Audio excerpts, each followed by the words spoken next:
Oh, there we are.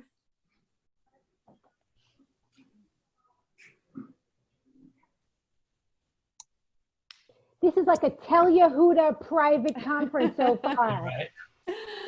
There are more people coming. Okay. But it's so nice to see. It feels like I'm really at camp training.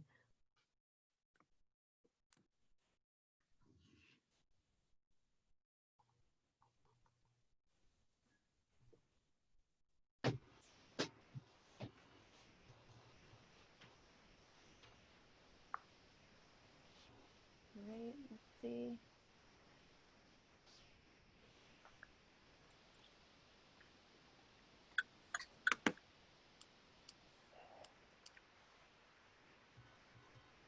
Everyone, again, you're going to hear me say this a few times as new people come in. Please, in the chat, introduce yourselves, what organization you're with, where you are, and if you can please make sure your name on screen is your full name. My colleague Eve is just keeping track of everyone who's here so we can make sure everyone who participates get an evaluation and access to the curriculum and all of that. So.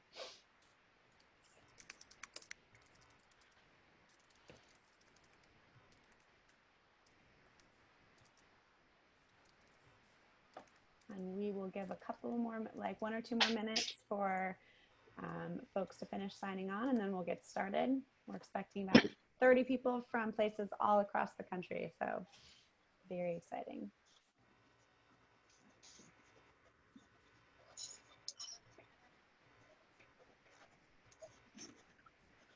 Tell Yehuda representing. Seriously. Also a shout out to all of the my fellow Los Angeles folks. Yes, I saw Rose is here. Yeah. Bob Waldorf. Yeah, we've got some people around. I'm reading chat.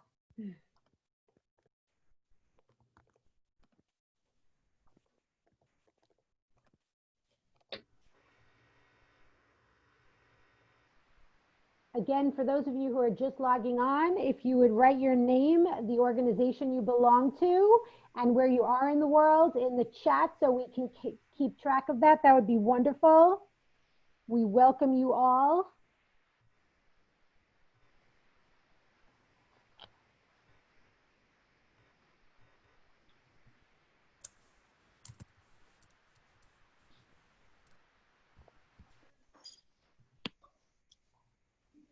We've now reached the point where we have 2 screens worth of people. This is exciting. And again, to repeat it one more time, if you've just signed on, please make sure your full name is displayed on your screen. And then if you can introduce yourself in the chat, who you are, what organization you're with, and where you are right now.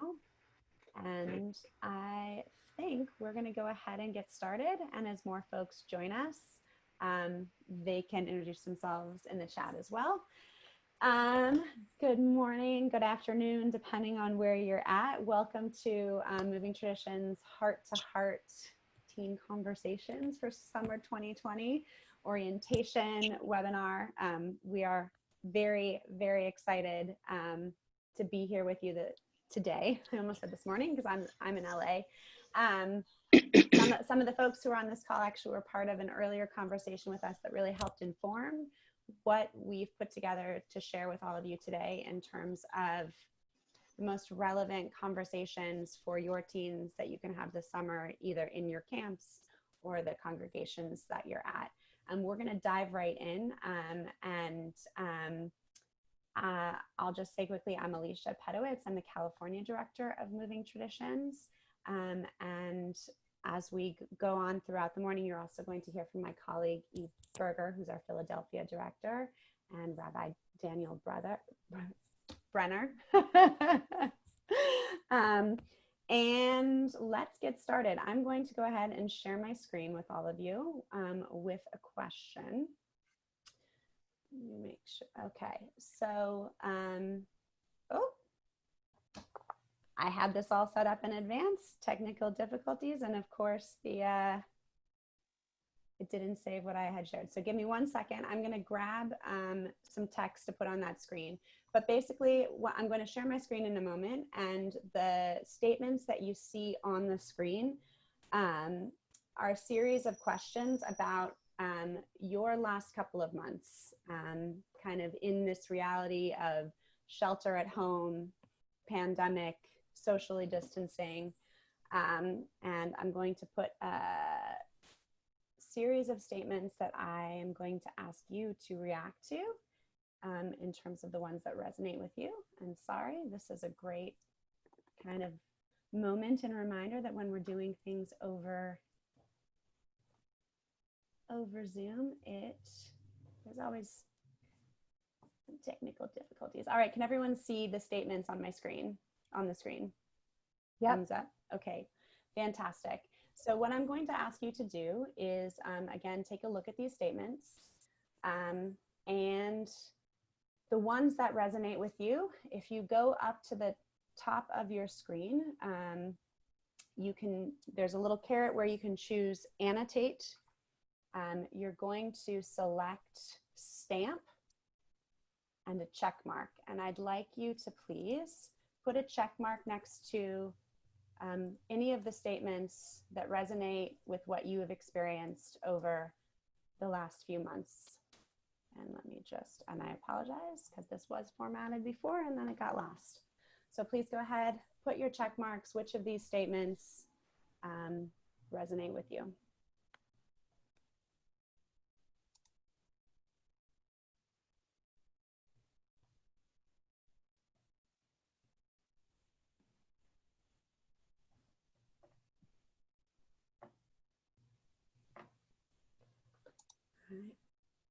Alicia, you might have to make that box disappear. Okay, there you go. I just did, yeah. I was like, wait, nothing's showing up. How do you do the check mark again?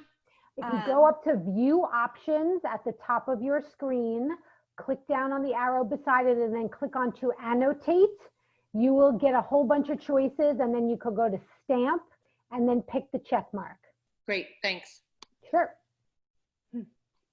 All right, and as folks are continuing to check the ones that resonate, I just want us all to kind of take a look and take in. It's really seems that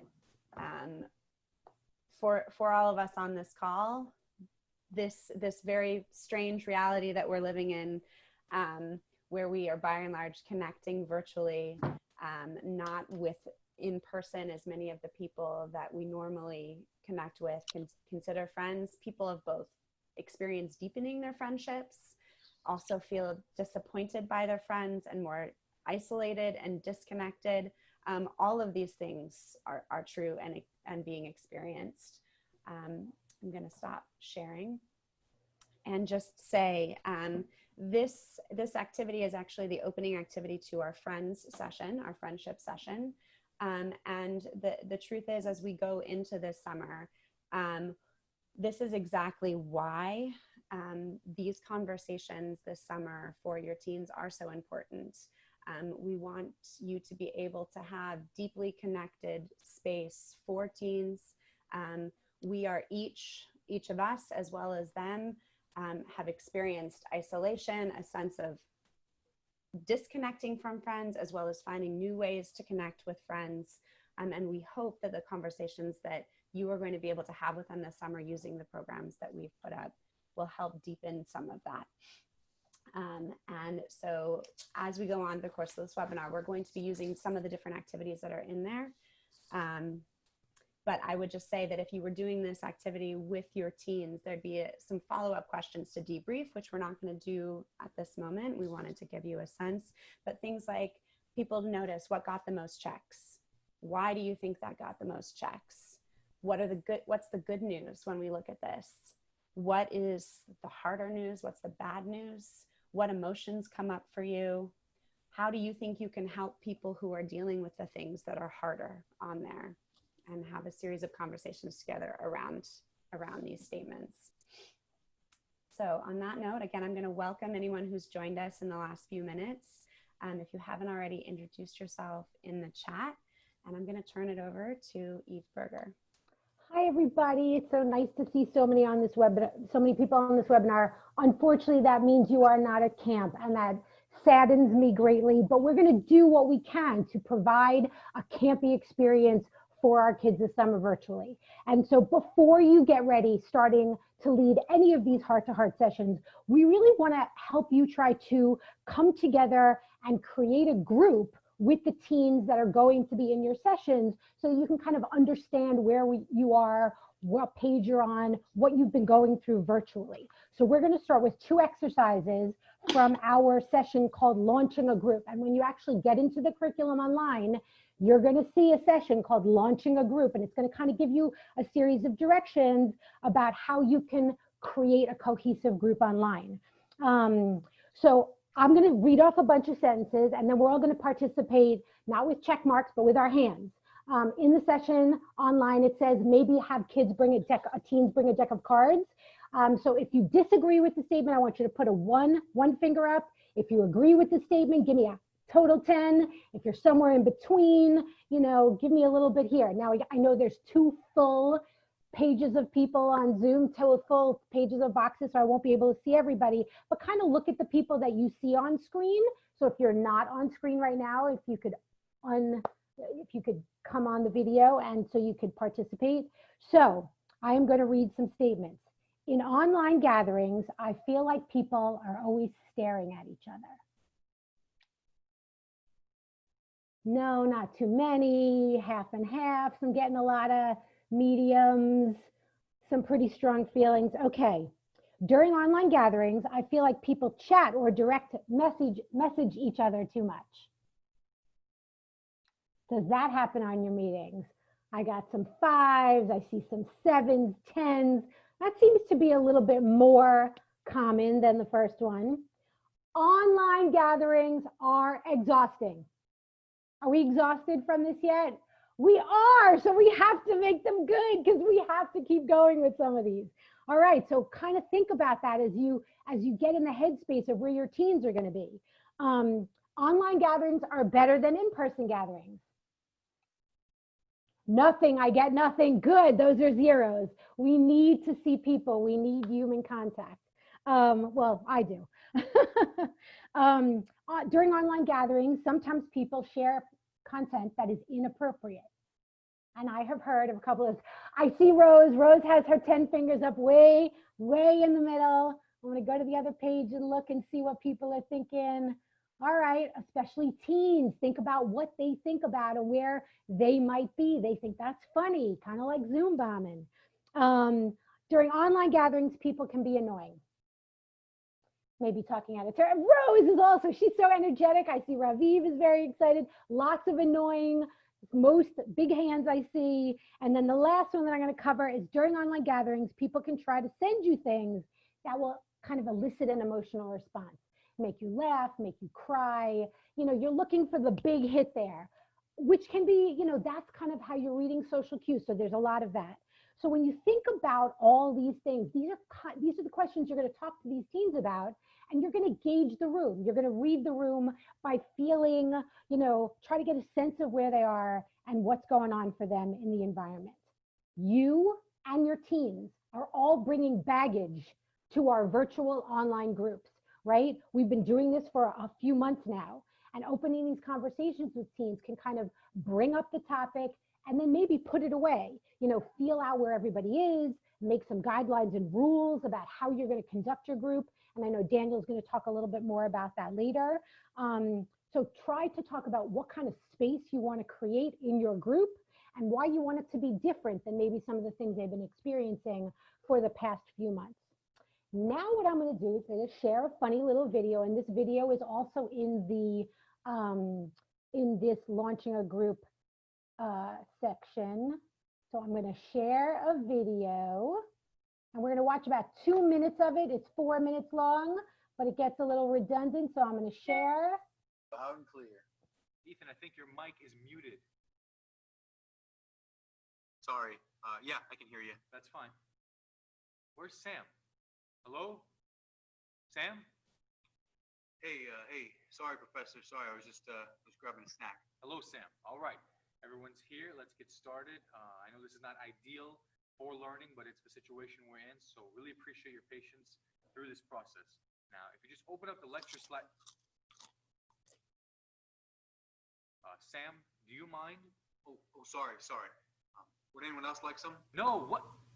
Just please keep it down. Beach? Yeah, I'm coming. I just gotta finish this stupid lecture. Brad, I heard that.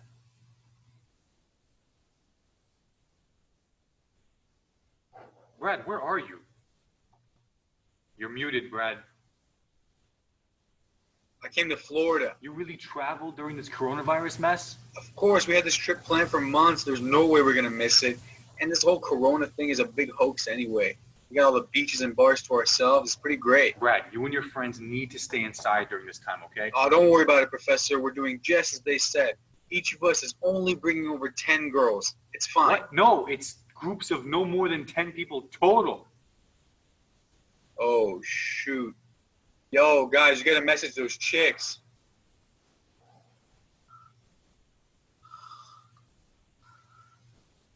Eli! Oh, sorry, Professor. Come on, Eli, you can't be dozing off during our lecture. Sorry, it won't happen again. Okay. Anyway, let's try and get started here. Now, you all should have received the lecture slides Hey, PDF. Chase, let's go. Chug. Brad, please. Oh, sorry.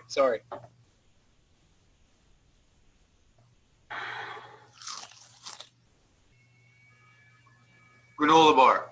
Sorry. This is a disaster. All right. Okay, disaster is over for now.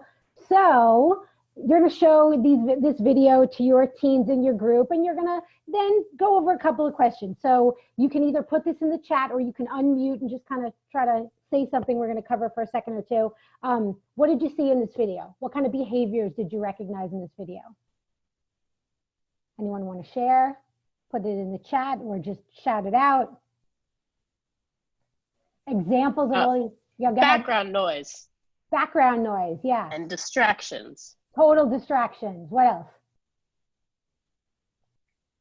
Chewing, eating, chomping. It's difficult to be present. There are a couple of other ones. Sleeping, right? There were a couple other ones when you get deeper into the video. People forgetting to mute, apathy, all those things. Somebody was doing a TikTok video while they were supposed to be watching. The one thing that this video didn't show is actually people not putting their screen on. That's another thing you can decide to do during your group. So this video will help you and your teens think through what you actually want in this group. You might ask, based on what they have just seen, how are we going to agree to be together and present in this space?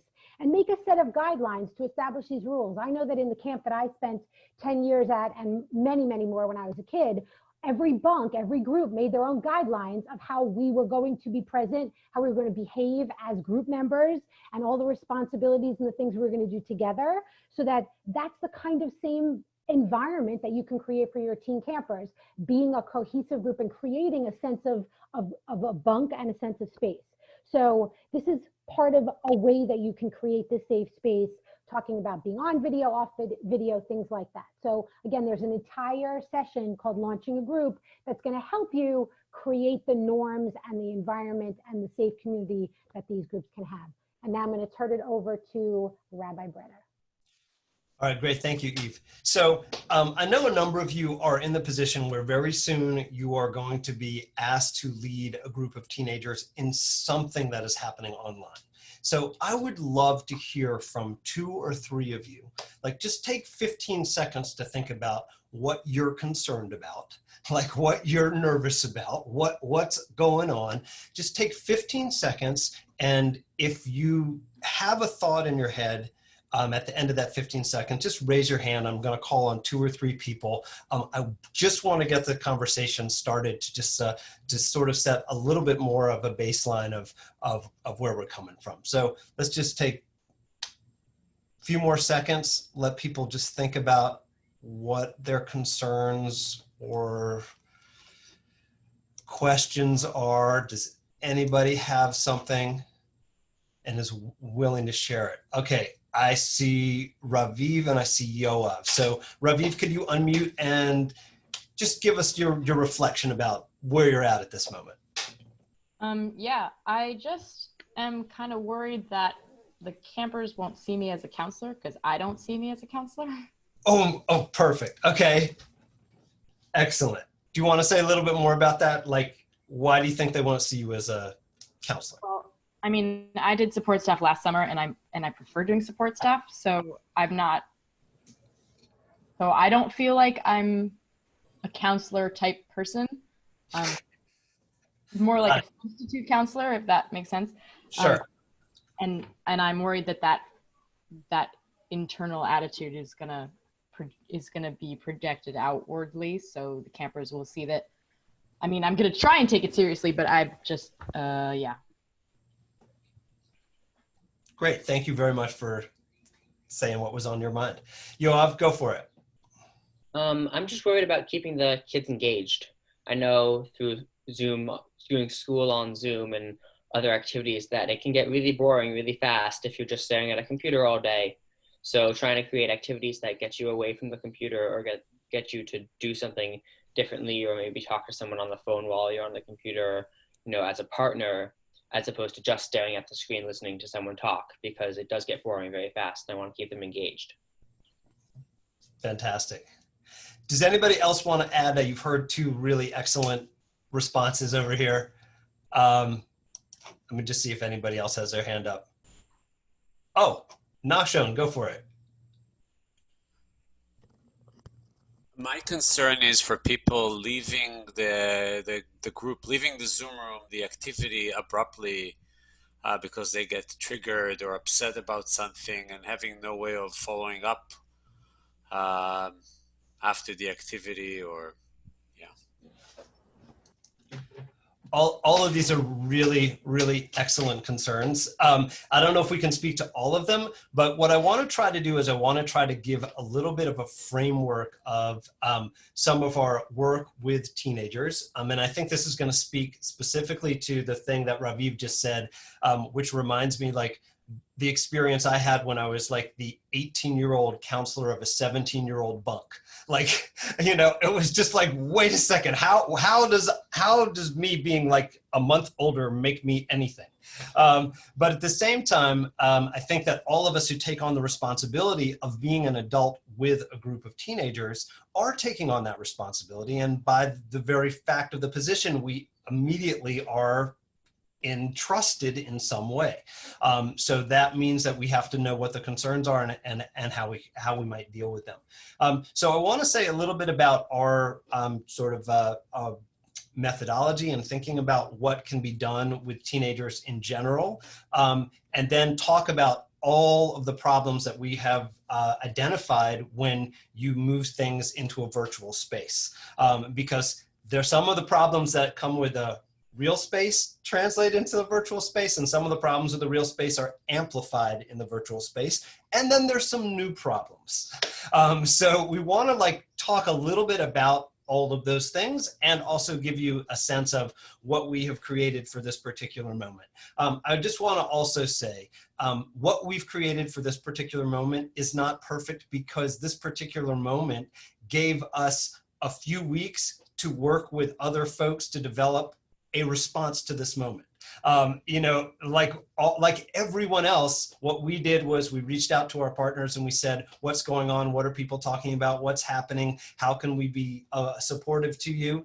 And what we've done, I think like everybody else has been, is thought, what is possible in the virtual space? Let's give it the best shot we can give it. And I think we're all in the same boat in that way. But what we at least can say is that we are ready to offer a full menu of things that could be done online, and you are all going to be in a position to test those things out and see what works with your teenagers that you're working with and what doesn't work with them. So we're all going to have to be very responsive in this moment and just like paying attention to what's working and what's not working. And you'll see we're going to try to give you as many choices as we possibly can in the materials that we've created. So I'm going to start to share my screen. I'm going to talk a little bit, very, very briefly, about moving traditions, but I'm going to talk a lot more about teenagers and our perspective on teenagers, and then start talking about what we've learned about the real space, the virtual space, and then get into the curriculum a little bit. So sharing my screen right now. Here we go. I hope everybody can see this. Does everybody see my slideshow? We're good? Okay. So the first thing I just want to say is moving traditions, we have a mission. This is our mission, to embolden teens by fostering self-discovery, challenging sexism, and inspiring a commitment to Jewish life and learning. For people who have been to some of the camp trainings that I've done before at various camps, they have been about challenging sexism, and I've done those trainings with a number of different colleagues. And that remains absolutely core to our mission. But today I want to talk a little bit more about the self-discovery piece, because people don't always think, what is self-discovery about? Our understanding of self-discovery is really informed by a lot of developmental psychology, but it's also informed by some of the very first innovators in Jewish education. One of them is, of course, Janusz Korczak, who was the physician for the Warsaw Ghetto Orphanage and also an educator. And his framework was, and I love this quote, "Children are not the people of tomorrow, but people today. They are entitled to be taken seriously. They should be allowed to grow into who they were meant to be." So our framework about teenagers is, the very first thing is, we don't talk about teenagers as like not having fully formed brains or fully formed functioning or in any other paternalistic way. What we think is, first, every human being has dignity and worth and is different than every other human being and is unique, and part of our role in any way to facilitate their coming into their own voice, that's what we want to be doing. And we look at this through the lens of what has been described as the tacit adolescence. For people that are interested in where this developed, it started as part of the Harvard Parenting Project by a professor named Ray Simpson, and she now teaches at MIT. But if you look at this list, I'll just read a couple of them: adjusting to sexually maturing bodies and feelings, developing abstract thinking, learning about human relationships. This is the basic list of the tasks of adolescence. So whenever you're working with adolescents, you're just thinking, these are the things that are going on. And when we develop our curriculum, we think these are the things that we have to speak to. So with the curriculum that we're going to be sharing, pulling from during this webinar, we're going to be sharing a little bit from it as well. And you're going to get access to all of this curriculum. What we did is we worked with 10 different camps. We talked about what teenagers were talking about. And this is really, we started to develop this in May. So very, very recent. And we came up with these 5 different areas of conversation. So what we are providing for you are these 5 different areas of conversation. In each one of them, there are videos. In each one of them, there are whiteboards. In each one of them, there are questions. In each one of them, there are Jewish texts. In each one of them, there are various exercises and ways of eliciting a conversation. The goal of all of these is just to get people to have an authentic conversation about the topic. And so you can see the 5 different categories, and we're going to be talking about those categories in a little bit. Our basic methodology is this. We start with teens and what's going on, listening to them. We design experiences that help teams in 2 different ways. One, that are intellectual and cognitive, so posing questions, discussing videos, and second, emotional and spiritual, creating a space to share stories and experiences and engaging in ritual. And I really think that those things are the most important piece in the Heart to Heart series. We envision it as like a late night conversation, if that's even possible. It's not about content, it's about creating some kind of setting in which people can actually talk to each other and talk about what's going on. If you're interested in what kind of pedagogy informs this, the pedagogy that informs this work is called positive youth development. And positive youth development really looks at 6 different areas of the development of a teenager, thinks about those 6 different areas. I don't need to go into this. If you want to take a class on this at some point, you know, there are lots of people teaching it.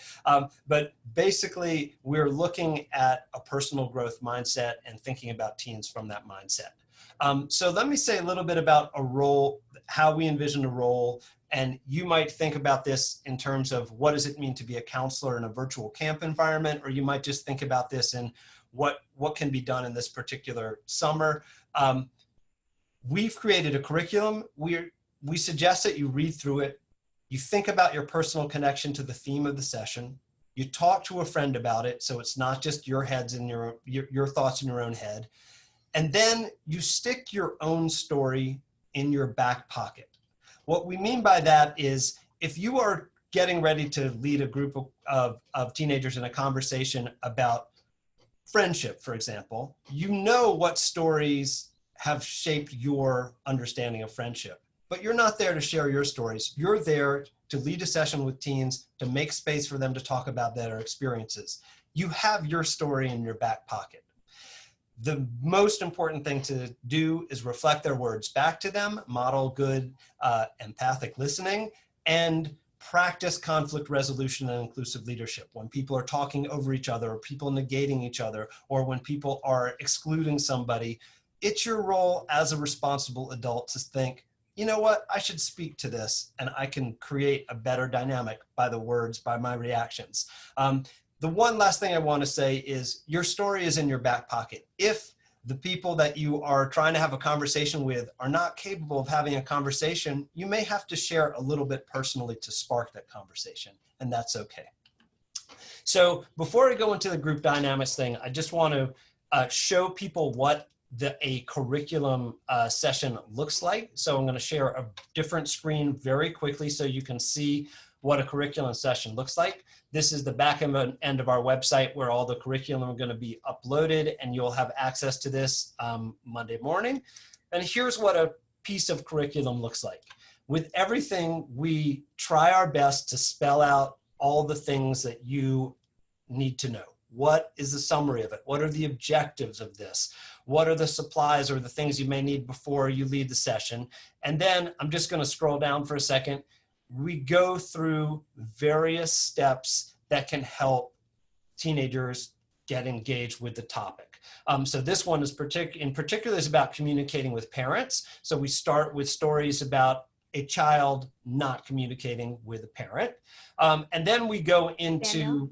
yes? Daniel? I don't think your screen actually shared, so we're not seeing You what did. you're. Oh, really? Yeah. We didn't want to interrupt you. You were just on a roll. Oh, thank You're you. on a fantastic roll. You That's can scroll quick, but really yeah. nice, but I kind of want to be sharing my screen right now. All right, one second. If I share my screen again and I go over here, can you see it now? Yes. Okay, beautiful. All right, I'm going to go back really, really quickly. This is where you're going to land when you log into our curriculum site, and you're going to see all the different sessions. You click on a session. This is a session about communicating with parents. It tells you all the things, which I just talked about, apparently. And then you go down into the content of the session. In this session, there are many different videos which are about the idea of called love language. I happened to listen to a Mark Maron interview Janelle Monáe yesterday. Janelle Monáe talked about her love language being acts of service. I was like, oh, amazing. People are starting to use this language to talk about themselves. So love languages is a great way to think about what you need in terms of communication and particularly in a relationship. There's some comics about love languages in here, and there's different ways you can create breakout discussions around love languages and larger group discussions. And then there's a debrief around it and a ritual at the end. I just wanted you to see like what one piece of curriculum is like 5 pages long and has a ton of content in it. We can't go through the entire curriculum, and like it's just not even possible. It's better for you to do it on your own, to like think, okay, is this good for me? Because you probably already have an idea of what you want to talk to your teenagers about. If you want to talk to them about what's happening in terms of racial justice right now, go through the 5 pages of the racial justice curriculum and pick the things that really resonate with you. There's lots of great ideas for what you could use with teenagers for that. Same thing with any of the other topics. So I want to just go back to the topic of what do we have, what do we know about groups of teens in person, and then what do we know about groups of teens online, and how can we think about those things differently? So I'm going to go back to my PowerPoint over here, and let me know if you can see my PowerPoint. Yeah, we're good? Okay, good. Excellent. So group dynamics offline. We talked about this a little bit at the very beginning. What does the body language communicate? You can even just see that in like the fact that everybody on this call has got slightly different body language around, like, you know, how are they presenting in front of the camera?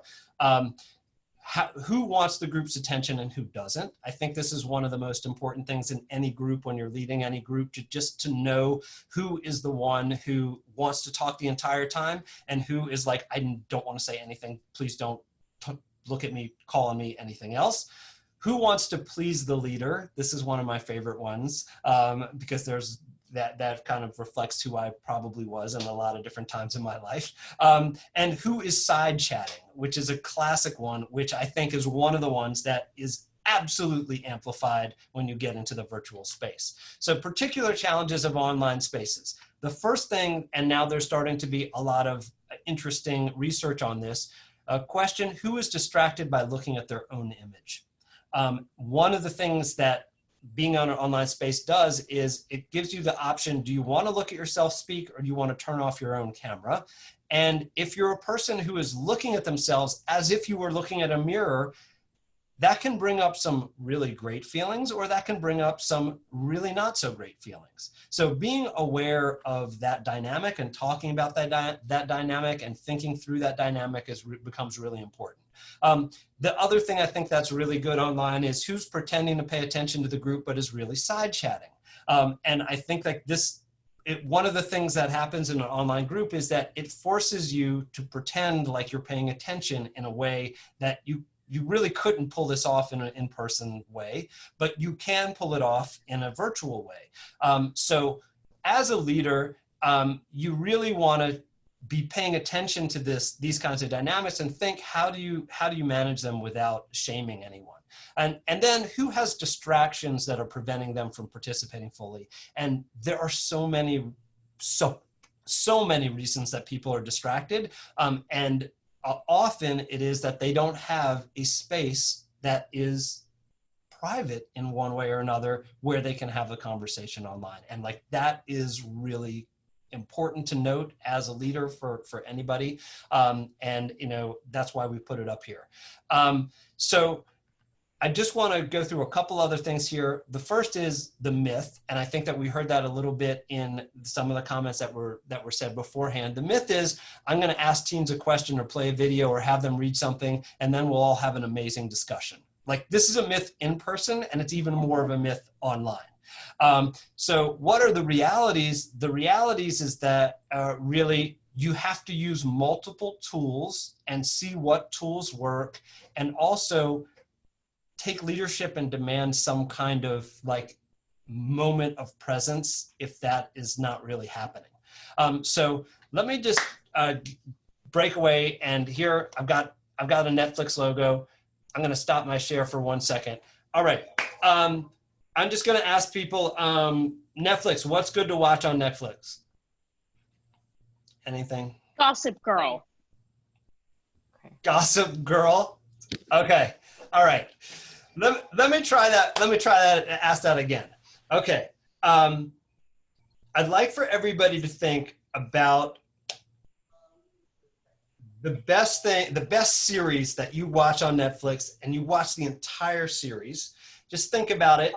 Think about the name of it. And I'd really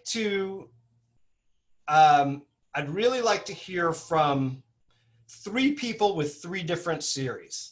Okay, so let's go. Does anybody have one? Could you raise your hand if you have a series that you can think of immediately? Okay, anybody? All right, let's go Noah, Rachel, and then Charlotte. Noah, what do you got? Fauda. Say their series again? Fauda. Oh, Fauda. Okay, why do you dig it? Why do you like it? Why do you recommend it? It reminds me of being in Israel. Whoa, yes. If there was like intense thriller music in the background at all times, but yes, totally. All right, Rachel, go for it. The Marvelous Mrs. Maisel. Marvelous. Oh, yes. Okay, why do you like it so much? Couldn't they have picked a Jewish actress? Okay, sorry. Well, but anyways, like I could get into it. Anyway, I mean, you know, I don't know. It's amazing. It's this like really badass, strong, and like uninhibited Jewish woman, just like being herself with all of her flaws and all of her strengths. Totally. I love it. And if you don't know about Joan Rivers and the documentary about Joan Rivers, it's a beautiful companion. Oh, I didn't. Yes, yes, totally. Love it. Charlotte. Orange is the New Black. Oh, okay. Now, why do you love Orange is the New Black?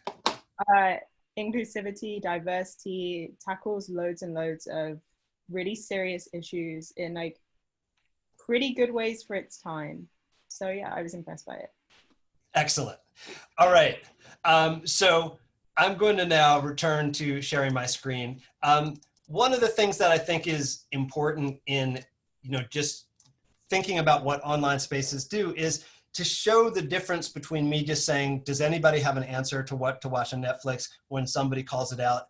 And for me to consciously say, let's think about it. Let's slow the process down. Let's hear from 3 people with 3 different things. And then I followed up with everybody after I heard something. Like very basic skills that become much more important online because you don't have the same kind of compassion extended to you if there's silence for a long time. So I just did a very quick list of some of these things that I think are good ways to think about the challenges of group dynamics online.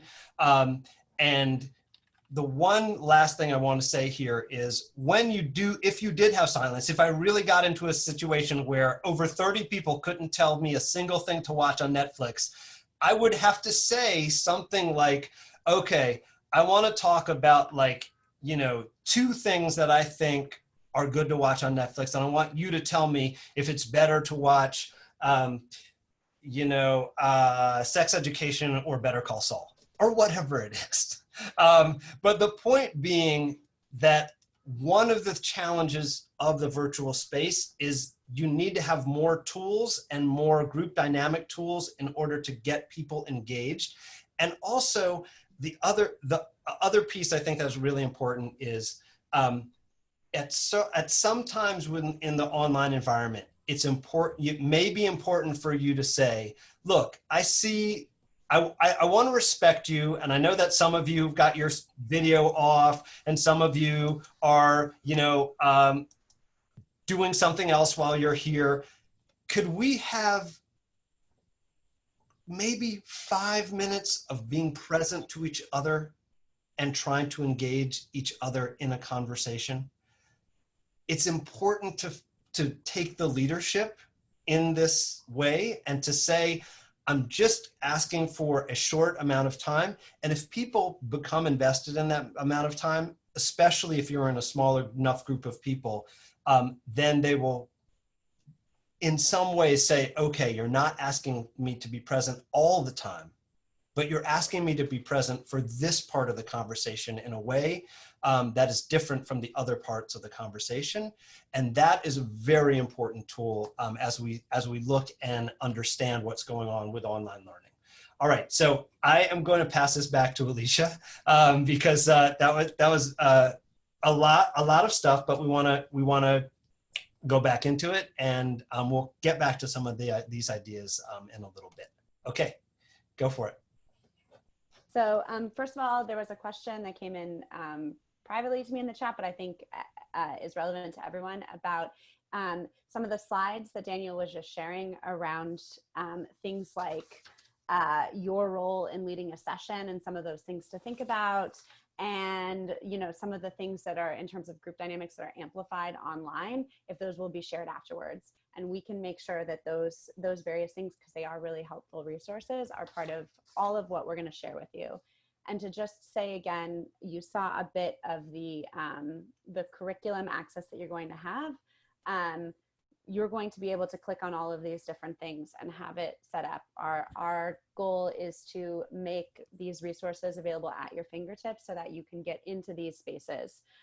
What we're going to do actually right now, because one of the realities of the online setting is sitting in front of our computers for such a long period of time, it is what we have available to us, and thank goodness we live in a time where we can use technology, and it is also really challenging, and we need to be respectful of that. We are going to take a 5-minute body break so people can get up, get water if they need to, do the things they need to do, and then come back. When we come back from that break in 5 minutes, what we're going to do is we're going to shift. We've been talking a bit about sort of, you know, what we need to be thinking about in creating this online space for teens and some of the different things that we've learned. And then we're going to model a bit more. We're going to share with you what some of the different activities from our different sessions, the 5 sessions that Daniel showed you, look like and how that is interactive in the online space. And we're also going to do a physical body exercise to kind of show how you can make sure that kids just aren't sitting the whole time. So we'll be back in 5 minutes. Please feel free to turn off your screen if you'd like, and then come back. And that will be either 10:51 a.m. If you're on the West Coast like me, or 1:51. Yes, 5 minutes from now, and then we'll come back and we will finish on time. So we'll have about 40 minutes together when we come back.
And for those of you who are starting to come back to your computers, though we still have a couple minutes, so if you're still on break, that's fine.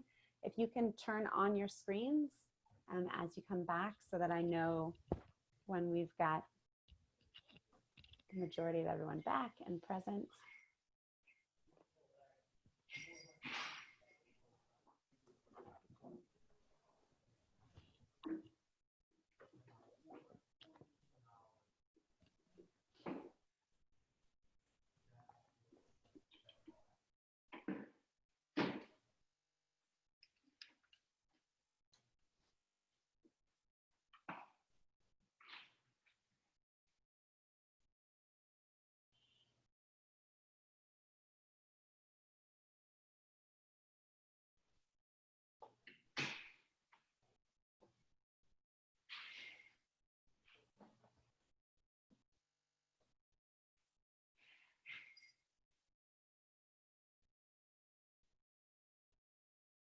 And again, if you're coming back to your computer, if you can turn your screen back on, which is your visual signal to me that you're back, you're present, you're ready for our last 40 minutes together.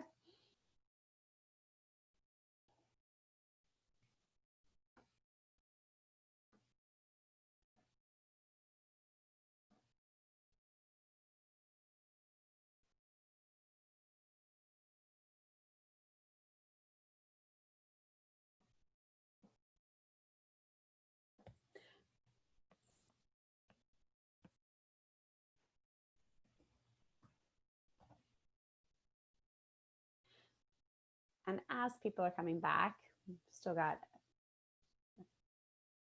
30 more seconds or so, so I don't want to rush everyone. But I'll just say this is also, at the beginning of the session, Eve showed that video that's the kind of funny video about really it's sort of the baggage that we're all bringing to being online together, and the various ways that can look of people not being engaged, doing other things. And one of the things that I like to think about that it's equivalent to, in my time at camp, anytime I lead a session with a group, inevitably involves sitting on the floor in a circle.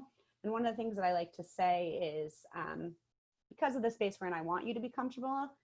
If you want to lay down, if you want to sit, whatever's comfortable for you, that's fine, as long as I can see your face and your eyes and know that you're engaged in the conversation. But I want you to be comfortable, because a lot of time I think they're told to like sit like this. And I feel like that there's similarly an expectation like that can be set in this online space. We're all in our homes. You can be on your couch in your bed. I want you to be comfortable in the space we're in, as long as you're able to be engaged and we can signal to one another that we're engaged.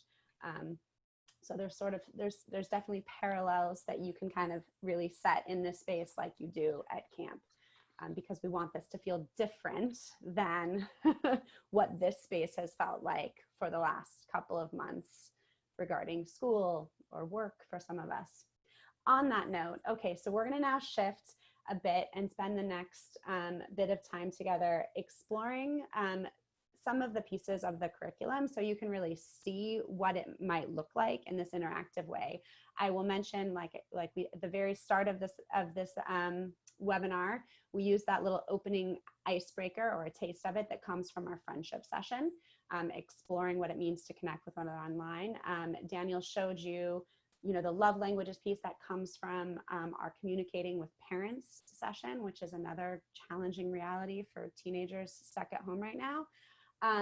And what I want to do right now is actually do a little bit of a body break that comes from our stress session. One of the other things that we have heard and know is that we're in this period of like strange, prolonged stress, but it's also the normal. And how do we help people reset and feel a sense of balance within that? So in our stress session, one of the things that we talk about is that very idea, right? And coming from the world of biology, right? Our bodies in sort of a normal state, when all of our things are processing in a normal way, it's called homeostasis. That's sort of our body's like sort of natural, neutral place. And then when we go into a stress response, cortisol like floods our body, and our body kind of does the things that it does in response to stress. And it can be and we're supposed to kind of reset from that stress response back to homeostasis. But when we're in this period like this, where our normal is staying at home, and we can't be doing the things that we want to, how do we kind of reset our bodies to feel balance? So in our stress session, we have a few different body breaks. I'm going to invite you actually all now. I'm going to share my screen and show you one of the activities that I'm choosing to do with you today. This is the legs up the wall pose from yoga. It is a yoga pose that is meant to basically reverse your circulation. So when you've been sitting, like we've been sitting for a long period of time, we want to kind of like force our body to invert that and get blood circulating and oxygen circulating again throughout our body. So I'm actually going to invite all of you. We're going to take a minute. If there is somewhere around you a wall that you can sit put yourself in that pose, your legs up the wall. Feel free to turn off your screen if you don't want to be doing this on screen. And I'm going to stay on and just keep talking to you. Find a place where you can comfortably do that. Put your legs up the wall, your back against the floor, your arms out beside you. Kind of feel your upper body sink into the floor and your legs up, pointed up the sky. And I want you to then focus on your breath for a few breaths. The Hebrew word for soul is neshama, which is related to the in-breath. In the Genesis story, God breathes into the Adam, the first earthling, and that human comes to life. The text said that God breathed into the nostrils the breath of life. Vayipach be'apav nushmat chayim. I want you to be in this legs up the wall pose and focus on your breathing. As you breathe, feel yourself as you breathe in, pull that oxygen, that breath of life into you. Feel it circulating up through your legs to your toes, out through your arms that are sunken into the floor. And then focus as you breathe out. Feel the stress, the tension you've been holding on to release out of your body. Focus on that in-breath and out-breath for a few breaths. Feel your body rebalance. And then when you're ready, come back to your computer and turn on your screens.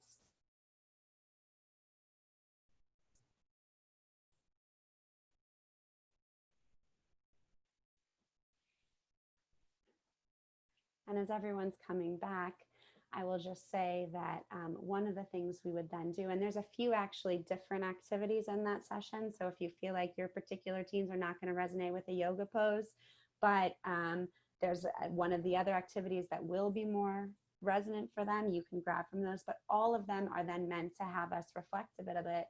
Notice how your body is feeling now. And I'm actually going to invite all of you, even though we're not going to have this discussion, just notice how your body's feeling now versus when we started this session. How does it feel different? Maybe how is it the same? Where are the places you still need to attune to? And then I also want you to start thinking about, and again, this is something that's part of that session, when you feel stressed, what normally works for you in shifting your energy and helping yourself relax? And how can we figure out ways to translate that into this reality that we're in, what is available to you? So again, I hope your bodies have shifted a bit, your energy has shifted a bit. It is important to do that so we're not sitting. And we're now going to do another activity from another session. So we've talked about friendship, we've talked about launching a group and the different parameters to set up to create this really sacred, connected space that we all need, that we know our teens need. We've talked a bit about stress and communicating with parents. And now I want to focus on a topic that actually comes up in our two other sessions, the idea of allyship or solidarity, two really important terms and concepts right now, which show up both. We have a session on feminism and sexism, which again came out of the conversation with the 10 or so camps a few weeks ago as something really relevant. And also, as we've seen in the last few weeks in our country, we recognize racism is one that we really need to be able to have a means of talking with our teens about, because they are talking about it and we are all engaged in it. So from those two sessions, racism and feminism, we address this idea of an allyship, which I know is a problematic word in some ways that you may explore with your teens, or solidarity.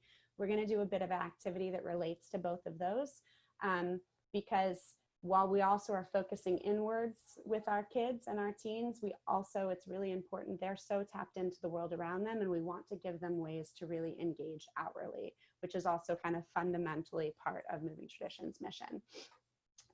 Okay, so in the feminism session, that again really kind of focuses on sexism, and then what it means to stand up for all genders. After we define intersexual feminism through videos and quotes, which are all in there linked, easy for you to grab, we discuss the idea that equality of all genders, no problem if you have to hop off. Thank you for joining us. We'll send the recording for anyone, so if you miss any part of this, you'll be able to see it. The idea of equality for all genders has its roots all the way back to the Torah. In the story of creation, we're told that the first human, Adam, who is created in God's image, is not actually a singular male he, but a plural them. God created Adam, human, in God's image. In the image of God, God created them. But the collective story of our Jewish tradition that's told by our text, by our prayers, our ritual practice, our laws, puts male voices and experiences at the center. Because men were in the positions of authority as those aspects of our tradition were being solidified and recorded. So, in fact, even when we look at the second story of creation, Genesis 2, which we often might not know about or focus on, Eve comes second. The woman comes second, is built from Adam's rib, and then is cursed. And Genesis has kind of been used as a foundational text for this sort of solidifying of what gender should look like, yet the very first story has gender in a very different way than we think. And so we want to give kids the space to understand that people who don't fit gender norms or gender stereotypes or the gender binary actually have a basis back in that text. And it is deeply Jewish for us to go back to the beginning and ask, how would we understand our own people's story if from the very beginning we heard the voices of the them and not just the him? And what if we saw those first two humans as fully equal? What would still be left out and what would be brought in? And this idea of inviting kids into understanding their other voices to stories that we might not have heard. And that is essentially what allyship or solidarity is about putting ourselves in a place of listening to other stories, understanding that either what we have experienced or what we have heard as the experience is not the only. So again, that's in our that context is in our feminine session. I want to give you, show you a little bit of the different methodologies we use to kind of explore different voices, both in feminism and in racism session, and then we're going to do an allyship activity. I am going to paste into the chat something called a Padlet, which is an awesome resource that is, that's there are instructions in the session. You'll be able to set it up. We'll tell you how to do it. But I want you to just click on this and take a look. This first Padlet is different voices and definitions of feminism and intersectional feminism. And this is a great tool for giving people a way to look at different voices. You could also use images to reflect on those without actually verbally like having a Zoom conversation to react to them. I'm just going to kind of show that to you now. I also want to show you something else that actually I'm going to share my screen. Actually, no, sorry. Too many great resources to share with you. One other Padlet that comes from our racism session where we look at different voices of Jews of color as part of this conversation. And now I'm going to share my screen and show you some other visuals. There you go.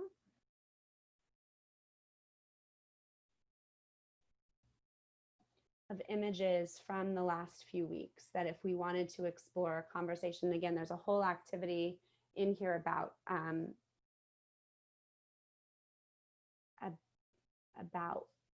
how we process what has been going on in our country and how we are part of that conversation and the different things that the feelings it not only elicits for teens, but also, again, how we start to move to a place of deeply listening and centering the voices of the people we want to stand in solidarity with.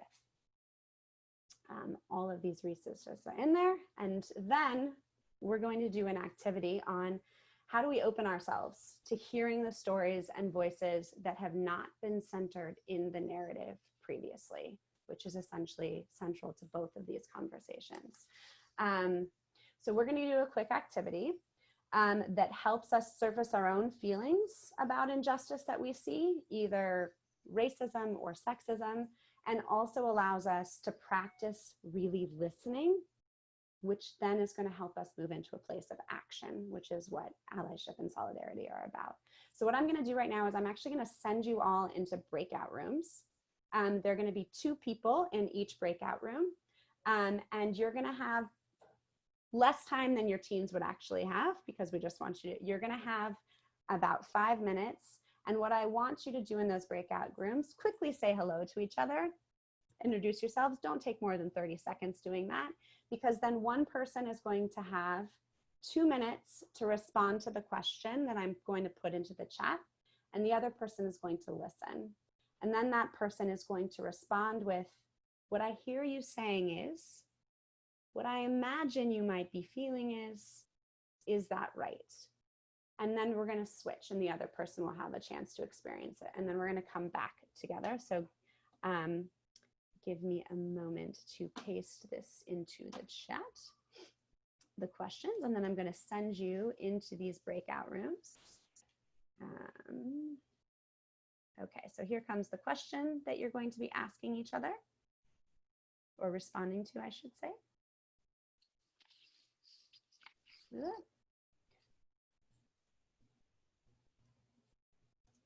Okay. And then the person who is listening is then at the end going to respond with these. Okay. And those questions will follow you, the chat will follow you into your breakout rooms. So we have, and all instructions for how to put people into breakout rooms are in all of our sessions. Okay, here we go. Some rooms there might be 3 people. You're just going to play with the time that you have to get a sense. You've been invited to join a breakout room. Please go ahead and accept that.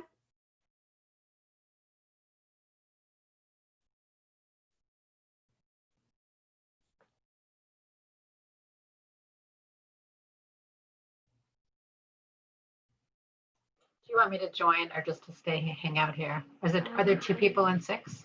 I'm just looking.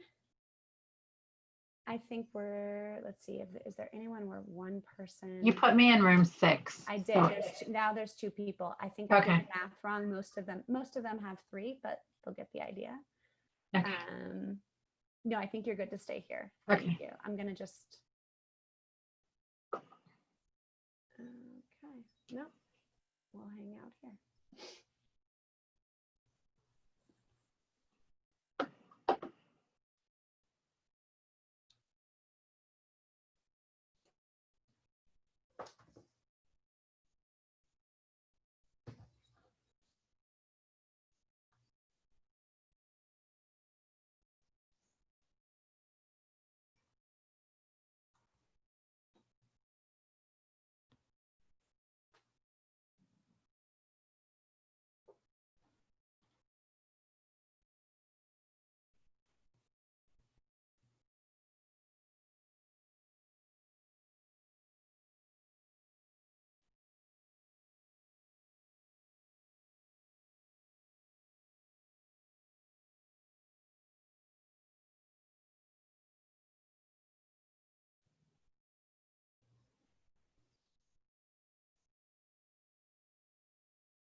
that I'm sitting here and No, it's fine. I was just looking through my notes, getting ready. I'm working on pop for Monday and Tuesday.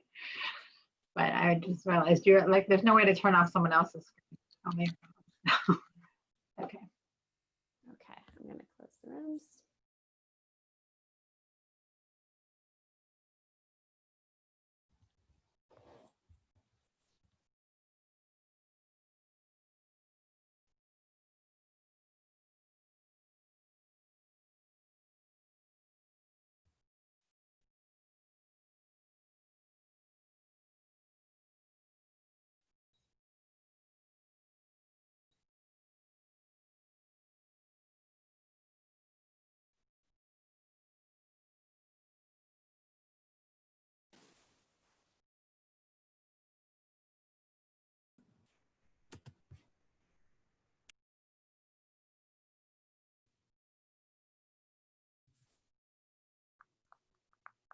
It's always so cool to start watching a bunch of faces reappear on the screen.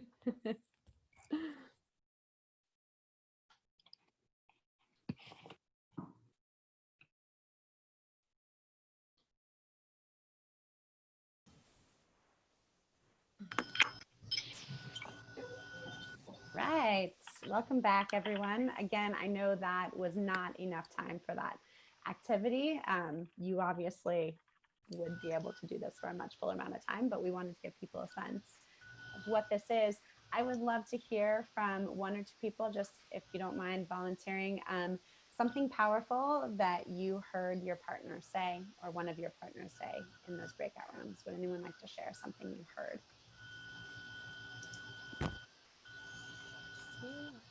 All right, Raviv. Both of the people that I was in the breakout room with said that learning about sexism and racism was both empowering and at the same time disheartening. Like on the one hand, really empowering to have like this knowledge and to be able to arm yourself with it, but also on the other hand, very disillusioning and made it difficult to trust like anything that we'd been taught previously, which resonated with me.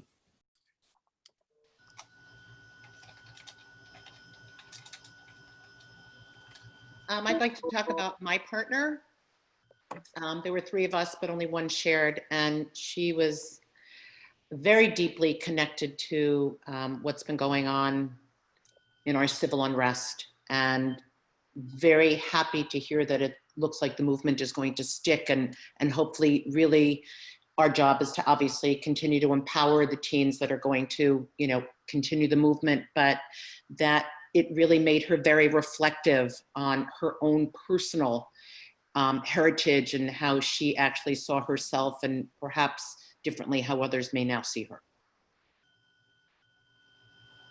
And I think as both Raviv and Sharon just sort of alluded to, is something that I think is important for us to recognize, and is a great segue into what the closing of this activity is, which is that our teens are so deeply connected and aware of injustices in the world, in their own lives, etc. And that can be, and learning about it and giving them space to really get into the realities of those things is both empowering and frightening and disempowering. And what we need to do is actually, the way we give teens a safe exit out of all of that is actually give them a way to feel like there is something that they can do. What do they do with all of this? And so in the feminism session, after we do this activity, focus more on actually sexism that you see, we do an activity that actually allows them to really start to name specific things that upsets them, that they see for themselves or others, and then think about actions they can take when they see and experience those things. And in the racism session, there's another exploration of what it means to be in solidarity and what we can be doing right now. But it is incredibly important that we are not only giving teens the connection to these things and the space for these things, but to also think about what do I do with this? And that's an incredibly powerful thing that you were able to do in your conversations with teens this summer. Again, all the links to all of these things are going to be in the materials you're going to be sent. I hope you enjoyed that taste of what our activities look like. I'm going to turn it now over to Daniel or Eve. One of the two of them is wrapping us up. So thank you very much. I really, I've noticed so quickly how dropping into a breakout room changed the conversation. And I wanted to say a little bit about sort of some of what we have learned about online learning and the breakout experience. I happened to like be in a breakout group with somebody who I had met one time before, so that was great because like there was a little bit of a like, oh, I know this person, and like easily could fall into a conversation with the person. And I think that for those of you who do a virtual camp, you're probably also going to be in the same kind of situation. Generally, that's you know, the experience you have when you're with one person is dependent on that person. If you find that person interesting and compelling and that person listens to you, it's like, oh, that's a good experience. If you're stuck with a person in a breakout room and you're like, this is the last person I want to be with, it's not such a great experience. So one of the things that we're learning from is there's a wonderful book about gathering that describes like the different size groups that facilitate gathering. And what we know is that when a group is 8 people or more, let's say a group between 8 and 15, that group size is going to have diversity where there are somebody who you cannot stand and somebody who you like a lot that you want to spend more time talking to. And that's a good thing to have in a group. You get a sense that even if this group is split in half and there's 4 over here or 6 over here and 4 over here or 6 over here, if you're split in half in different ways, you're probably not going to always be put in with a person who you really cannot stand. And this is a very good thing. So the other thing about group dynamics that I think is important is that in the virtual space, it is easy to pay attention to 4 squares. When you get beyond 4 squares, that's when it becomes challenging.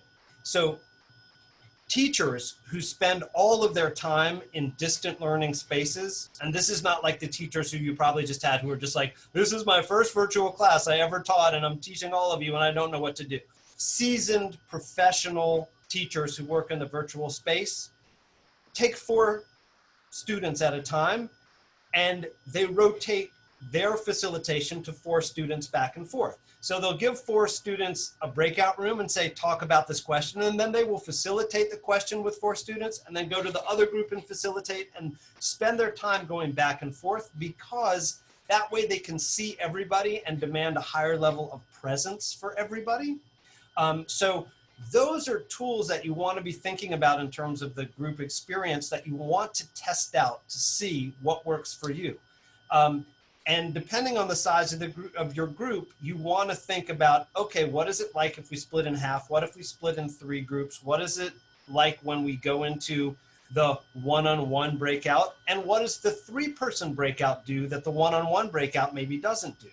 All of those things are things to be thinking about in terms of the group dynamics of what's going to work, you know, in an online space. Another piece here is I just have to say, I've been reading a lot about online programs this summer, which are requiring the participants to be on video the entire time. Some educators are debating whether this is a good policy or not. But I do think the one thing that I take from that conversation is that most educators think it's optimal for people to be on camera as much as they possibly can be, but they're also aware that this creates a challenge for many different people.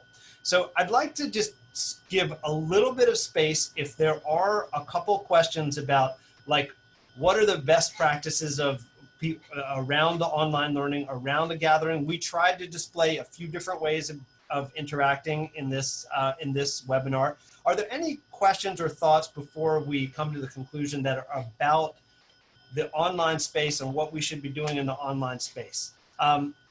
Any thoughts or anything at all? If you are interested in looking a little bit more at some of our suggested best practices, in the session that we will have online starting Monday morning called Launching a Group, we will have some best practices about how to manage an online space and what to say at the beginning of an online space to set the right tone for the group that you're starting.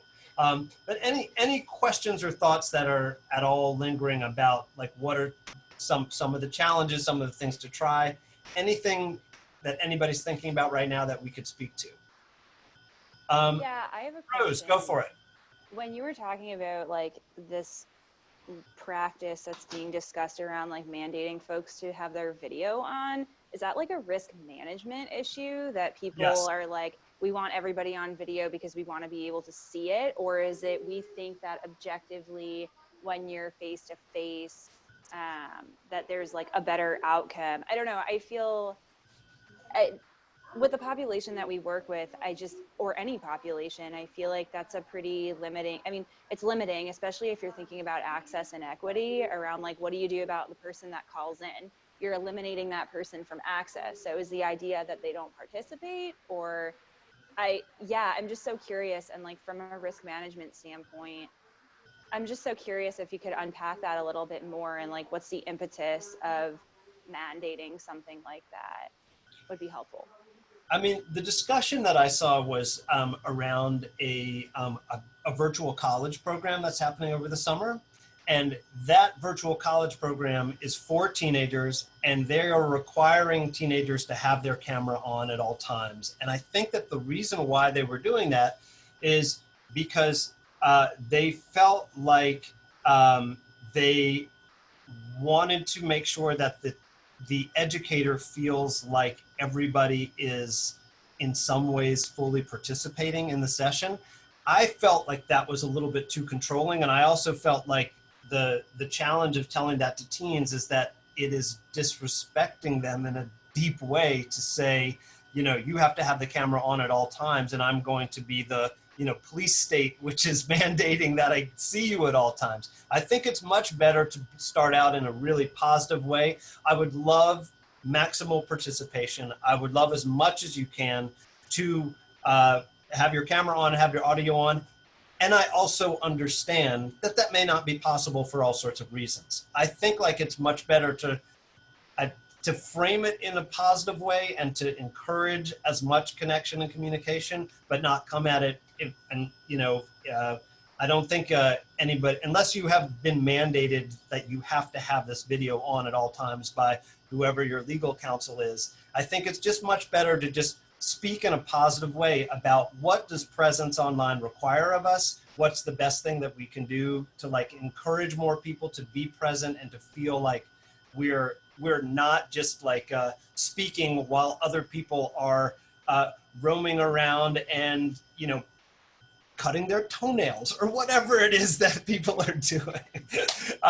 So I don't know if that answers your question in full, but I think it's a part of the equation that people are thinking about right now.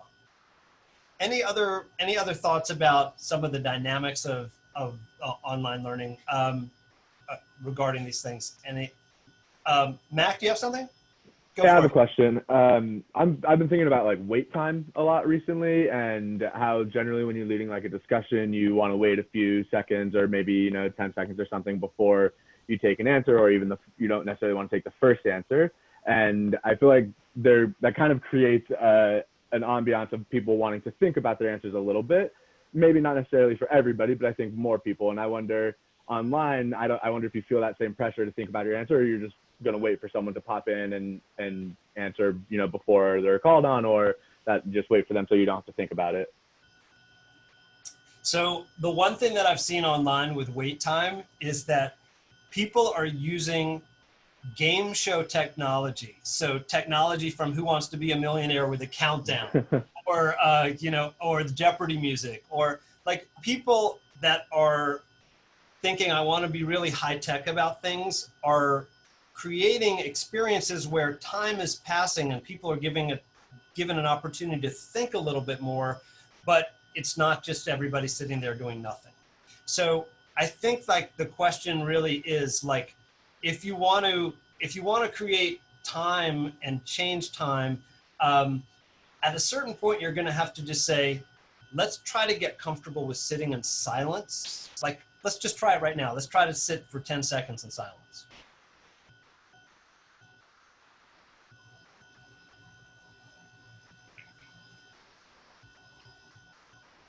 Wow. I felt people's presence in a weird way. Like, it was weird, but something happened. I think we can use silence in the space of the virtual space, but it's got to be just like used consciously. And also, again, the one thing that we know from the research is that if a person has a bad connection, you get frustrated very easily. So there's some kind of frustration that we all have in the virtual space that we need to just speak about it and say, this is frustrating, I wish it wasn't this way. And also we need to think creatively about how to overcome some of those frustrations. So I think the timing and the waiting is one of the tricks that helps us think, okay, what's going to work well in the online environment? I think in some ways it's pulling some great stuff from our friends, the Quakers, who use silence in wonderful ways to like go deeper with conversation. All right, I know that we're running up against a time barrier now. A couple very quick things I want to say. Everybody's got an email in their inbox with a very short 4-question evaluation of this thing that we have just done today. So please do that. Another thing, everybody will get a login to see the entire curriculum and the other things that are connected to the curriculum, which is a guide to launching the group, also a guide to communication for teens and communication for parents about what the heart-to-heart series is like. If you are going to be doing some of the heart-to-heart series, please share that information with them.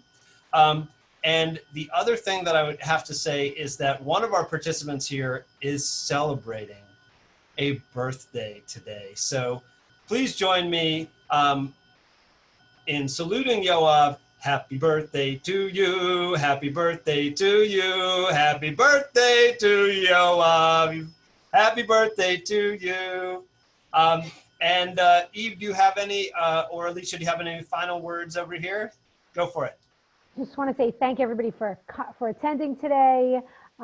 Like Daniel said, you'll be getting an email with how to market this to your parents, login questions, who to email at Moving Traditions, me, Daniel, Alicia, if you need support. We are here for you throughout the summer. If you have a group and all of those tricks and tools that we set up for you, you're not having a good time with them, you cannot seem to figure them out, please be in touch with us and we will be able to come online, figure it out, help you practice, answer any of your questions. So we are here to support you in these efforts. And we wish you the best. And we wish you a happy virtual camping this summer. Thank you all for the work you're doing this summer. Our teens need it. Yep. Thank you. Thank you all so much. Look who's on this call with me. See? Isn't that hilarious? Hi, Dira. Hi. Hi, Dira.